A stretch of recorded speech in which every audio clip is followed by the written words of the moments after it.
नमः। श्री सरस्वत्यै नमः। श्री जानकी वल्लभाय नमः। श्री सद्गुरुदेवो नमः। जय जय श्री राम द्वारिकाधीश की जय।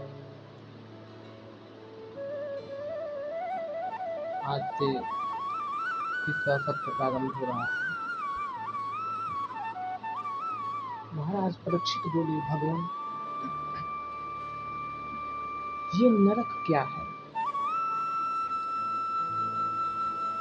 सुखदेव जी कहते हैं, राजन हमारी भूमि की दक्षिण दिशा में 99,000 योजन की ऊंचाई पर 28 प्रकार के नरक हैं।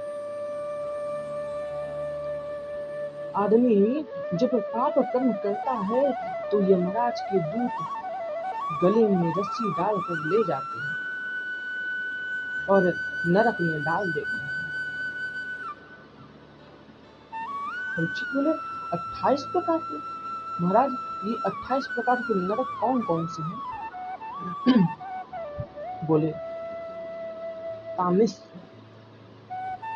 अंधतामिस, रौरव, महारौरव, कुंभिपाक, कालसूत्र, असिपत्रवन इत्यादि जो हैं ये 28 प्रकार के नरक कहे जाते हैं। राजन जो झूठी गवाही या धोखा करता है ना, उसे तो तामिस नाम के नरक में जाना पड़ता है। जो व्यक्ति पराये धन को हड़पना चाहता है वो व्यक्ति अंधतामिस नरक में जाता है। जो किसी जीव से घृणा करता है, दोष रखता है, वो रौरव नाम के नरक में जाता है। जो हिंसा करता है उसे कुंभिपाक नरक में जाना पड़ता है। परीक्षित ने पूछा, ये कुंभिपाक नरक क्या है भगवान? बोले, बहुत बड़ी भट्ठी पर बहुत बड़ी कड़ाही में हजारों मन तेल उबलता है, उसमें उस व्यक्ति को डाल दिया जाता है। तकलीफ तो होती है मरने से ज्यादा राजन, पर मरता नहीं है, क्योंकि मरा हुआ और कितना मरेगा। राजा परीक्षित ने कहा, भगवान कुछ पाप हमसे अनजाने में हो जाते हैं। जैसे झाड़ू लगाते हैं, चींटी मर गई। हम श्वास लेते हैं तो न जाने कितने कीटाणु मर जाते हैं। भोजन बनाते वक्त लकड़ी जलाते हैं, उसमें जीव मर जाते हैं। तो क्या इनका भी पाप लगता है? बोले, राजन इसीलिए तो 5 प्रकार के यज्ञ व्यक्ति को रोज करने चाहिए। गौ को ग्रास निकालो, भोजन का पहला निवाला जो है वो गौ को खिलाना चाहिए। अग्नि को भोजन देना चाहिए। चींटियों के लिए वृक्ष की जड़ों के पास आटा डालना चाहिए। पंछियों को दाना डालना चाहिए और आटे की गोली बनाकर के तालाब में मछलियों के लिए डालना चाहिए। अतिथि का सत्कार करना चाहिए।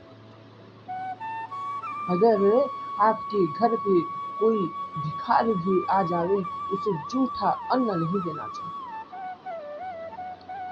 इस प्रकार के 5 यज्ञों को करने से अनजाने में किया गया पाप का दोष नहीं लगता राजा। और सबसे उत्तम तो राजन प्रभु का कीर्तन है। राजा ने कहा, यदि हमसे कोई पाप कर्म हो गया हो तो नरक से हमें मुक्ति मिल जाए, इसके लिए हमें क्या करना चाहिए भगवान? नरक से मुक्ति पाने के लिए हमें प्रायश्चित करना चाहिए। कोई तपस्या के द्वारा करता है तो कोई ब्रह्मचर्य के द्वारा करता है, तो कोई यम नियम आसन के द्वारा प्रायश्चित करता है। लेकिन मैं यह मानता हूँ राजन कि केचित् केवलया भक्त्या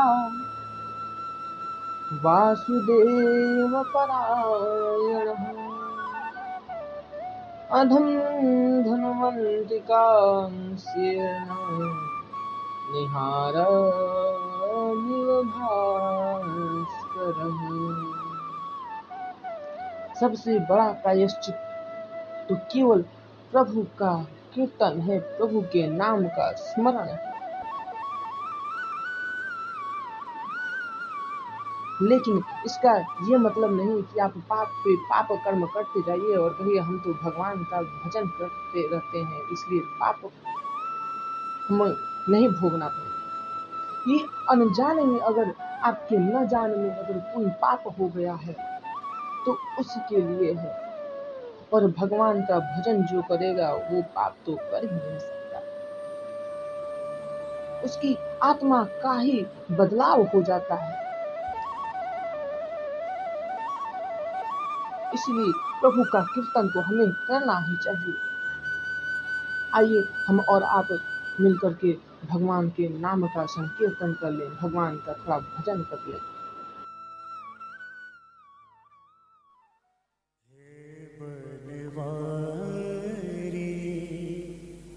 तरसे नैना हे बनवारी तरसे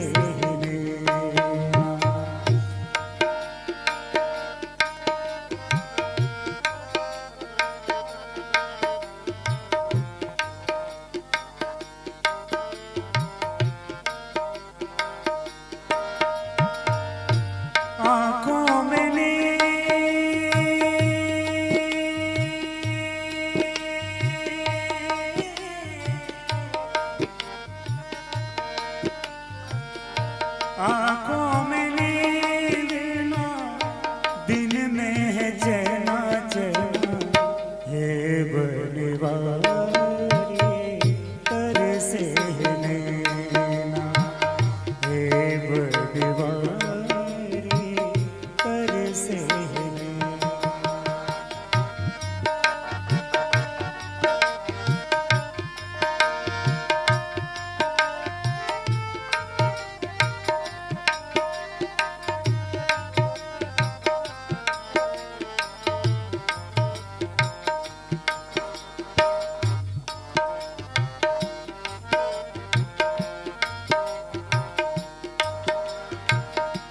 धरती से पाप मिटाना होगा,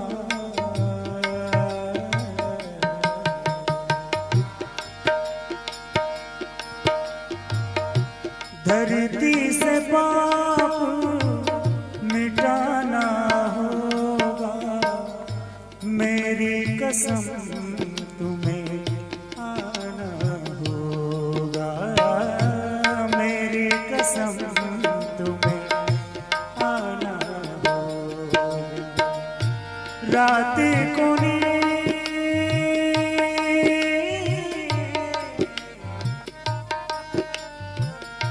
तुमसे कोई बात चिट्ठी ना चिट्ठी हे बनवारी तरसे नैना हे बनवारी तरसे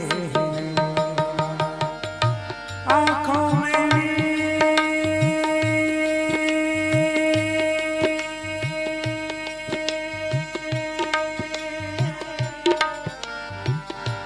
आँखों में नींद ना दिन में है चैना चैना हे बनवारी तरसे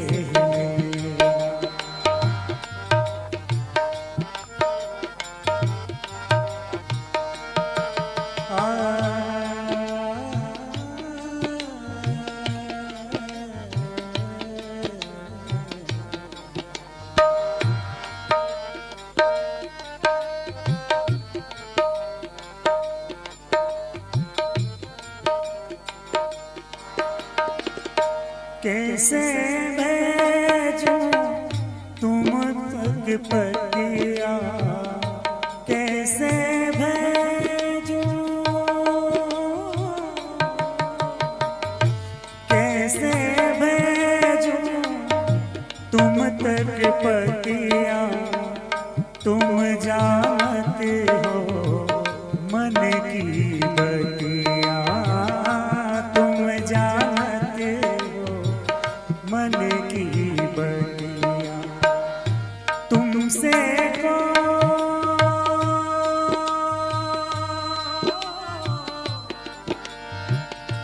तुमसे कोई बात छिपे न छिपे ना, हे बनवारी तरसे नैना, हे बनवारी तरसे नैना।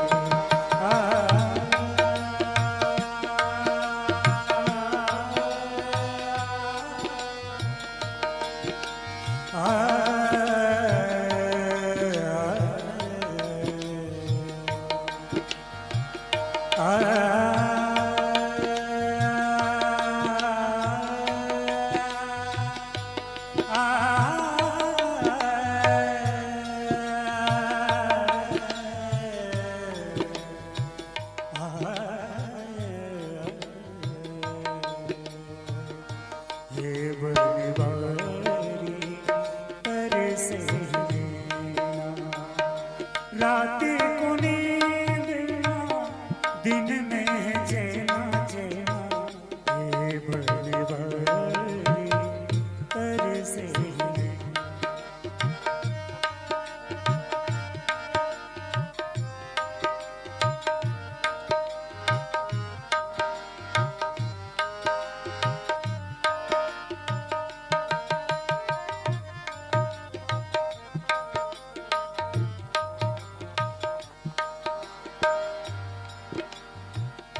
तुम बिन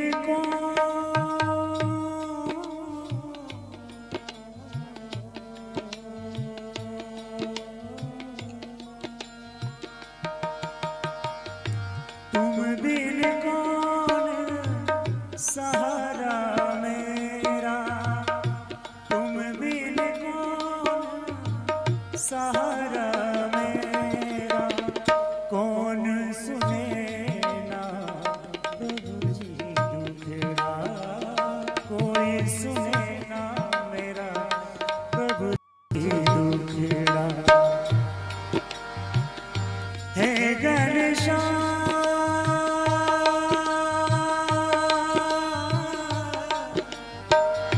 हे घनश्याम मेरे दिल में ही रहना रहना, हे बनवारी तरसे नैना, हे बनवारी तरसे नैना।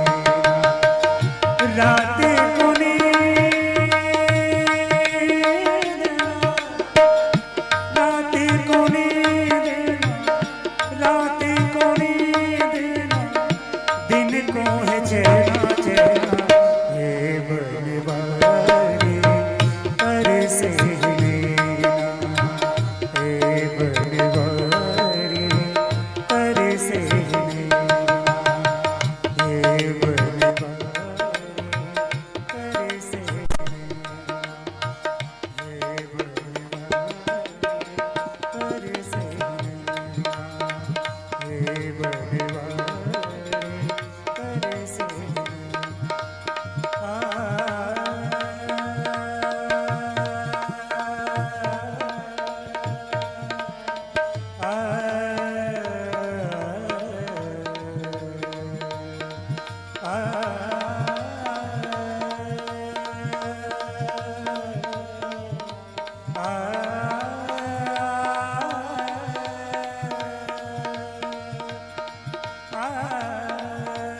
एक बार भी जिसने अपने मन को कृष्ण चरणों में लगा दिया, वो स्वप्न में भी कभी यमराजपुरी को नहीं देखता। राजन, मुझे एक कथा याद आ गई। एक पंडित जी थे, उनका नाम अजामिल था। बड़े ही विद्वान, सुशील और तेजस्वी थे। अजामिल को शास्त्रों का बोध था, लेकिन मन बिगड़ गया। एक दिन अपने नित्य कर्म से निवृत्त होकर लौट रहे थे। मार्ग में किसी वैश्या को किसी से संबंध करते देखा। उसे देखते ही अजामिल के मन में काम प्रवेश हो गया, और जहाँ काम प्रवेश हो गया वहाँ राम नहीं रह सकते। उसके पास जाकर के बोले, देवी, मेरे घर चलो, मेरे पास अपार धन है। वो गणिका उनके घर आ गई। घर में प्रवेश करते ही बोली, ये कौन है? बोले, ये मेरी पत्नी है और ये बेटा है। बोली, ये यहाँ रहेंगे तो मैं नहीं रह सकती। अब तो उसके सौंदर्य पर इतना मोहित हो गया अजामिल कि अपनी परम सुशीला पत्नी को त्याग दिया। लेकिन संस्कार तो थे ही। प्रातः स्नान करके जब भजन करने बैठा, गणिका डांट करके बोली, क्या माला लेकर बैठ गए? जाओ धन कमा करके ले आओ। अब तो उसकी संगत से अजामिल की प्रवृत्ति ही बिगड़ गई और अब चोरी करने लगा, डाका डालने लगा। गांव समाज में डाकू अजामिल के नाम से जाना जाने लगा। अजामिल आता तो सब ही अपने घरों के दरवाजों को बंद कर लेते। माथे पर काली पट्टी बांधकर, नंगी तलवार हाथ में लेकर जब निकलता, लोग भयभीत हो जाते। उस गणिका के माध्यम से 9 पुत्र हुए। उसकी प्रवृत्ति ही बिगड़ गई है, उसे समझाए कौन? लेकिन सत्संग जीवन को परिवर्तित कर देता है। अयोध्या से कुछ संतों की मंडली श्री धाम वृंदावन जा रहे थे। गाते हुए जा रहे हैं संत जन, श्री राम जय राम जय जय राम, श्री राम जय राम जय जय राम, श्री राम जय राम जय जय राम, श्री राम जय राम जय जय राम, श्री राम जय राम जय जय राम, श्री राम जय राम जय जय राम। गाते हुए झूमते हुए बड़े प्रेम से जा रहे हैं। मार्ग में अजामिल का गांव पड़ा। एक संत ने किसी व्यक्ति से पूछा, भाई, हम वृंदावन जा रहे हैं, यहाँ किसी भक्त के घर रात्रि में विश्राम करना चाहते हैं। उसने कहा, आप लोग भक्त अजामिल के घर चले जाइए, वहां आपको भोजन दक्षिणा दोनों मिलेगा। संत निर्मल मन स्वभाव के उसके उपहास को समझ न सके। वो अजामिल के घर चले गए। इस समय अजामिल घर पर नहीं था। गणिका ने अपने घर के द्वार पर जब संतों को देखा, बोली, बाबा, क्या बात है? बोले, बेटी, भक्त अजामिल कहाँ है? उन्हें बोलो हम संत जन आए हैं, यही विश्राम होगा, सत्संग होगा। गणिका बोली, महाराज, ये मेरा दुर्भाग्य है कि मैं आपसे पानी पीने के लिए भी नहीं कह सकती।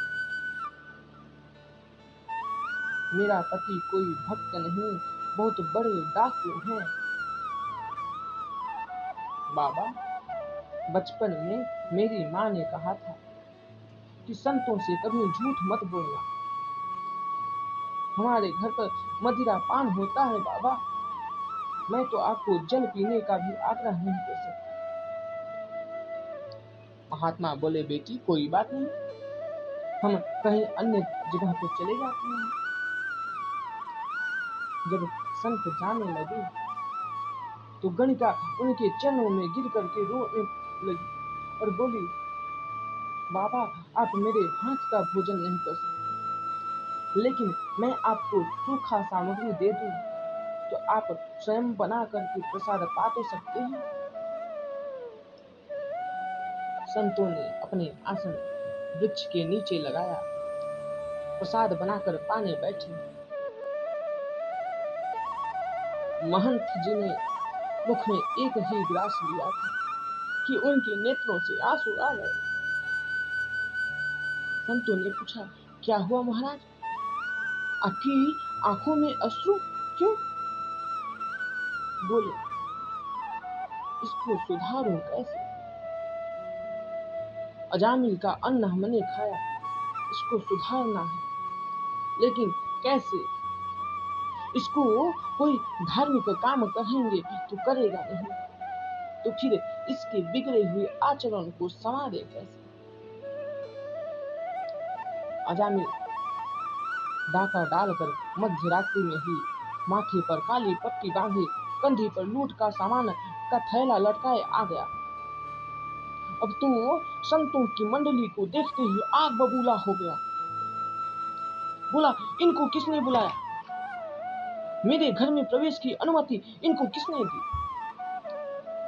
जोर जोर से शोर करता है। गणिका शोर सुन करके बाहर आई और बोली, ऐसा क्यों बोलते हो? ये संत हैं, अयोध्या से आए हैं, हमारे द्वार पर विश्राम ले लिया तो आपका क्या बिगड़ गया?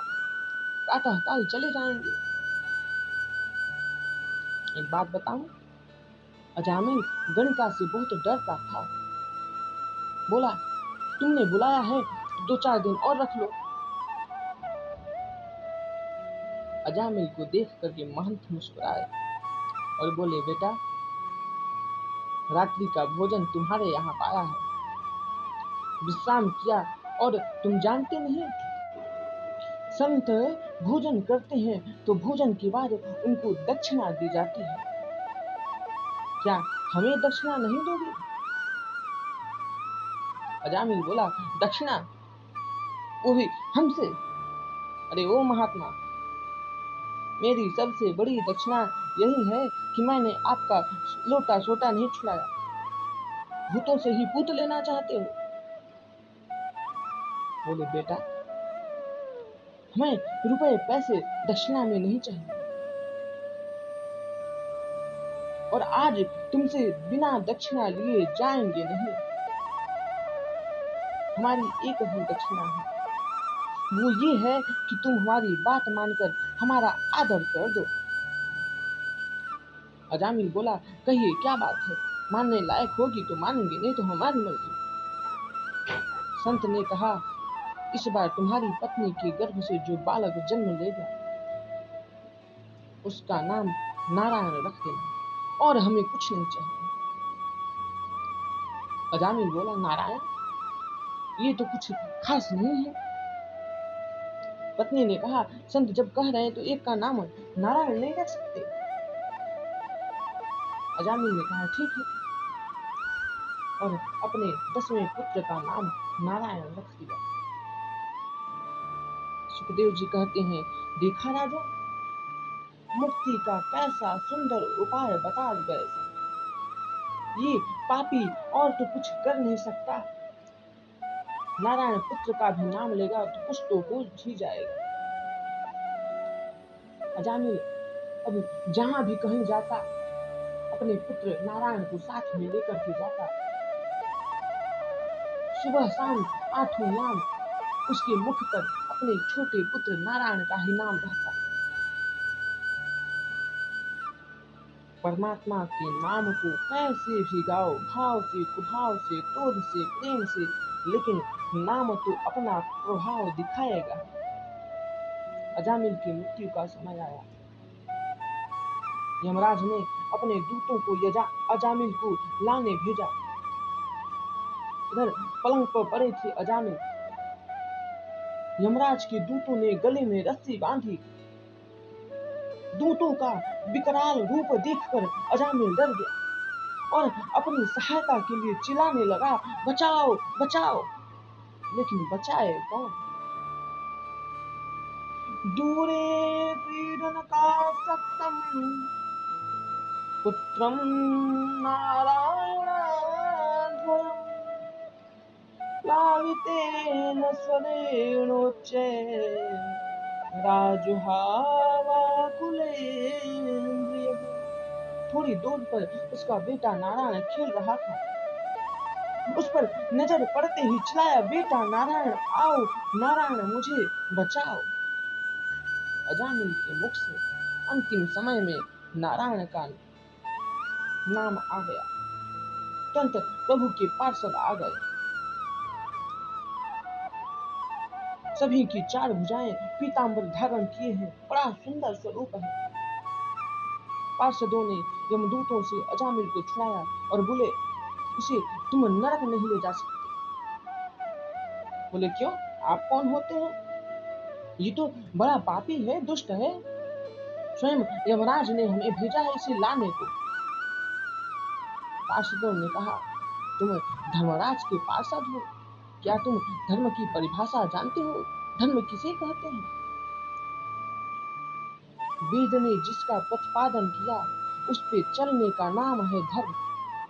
वेद ने जिसके लिए मना किया उसको नहीं करना चाहिए। क्यों? क्योंकि वही है अधर्म। वेद स्वयं नारायण है, और जब वेद स्वयं नारायण का रूप है और उसी नारायण के नाम को अजामिल ने पुकारा है, इसे नरक कैसे ले जा सकता?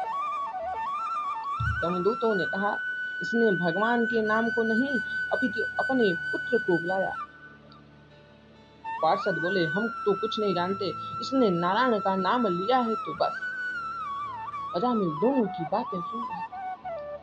इधर नारायण के पार्षदों ने कहा, इसने हमारे प्रभु के नाम का गान किया है, तुम लोग यहाँ से लौट जाओ। यमदूत लौट कर चले गए। यमराज के सामने गए। उन्होंने पूछा, खाली हाथ तुम क्यों आए?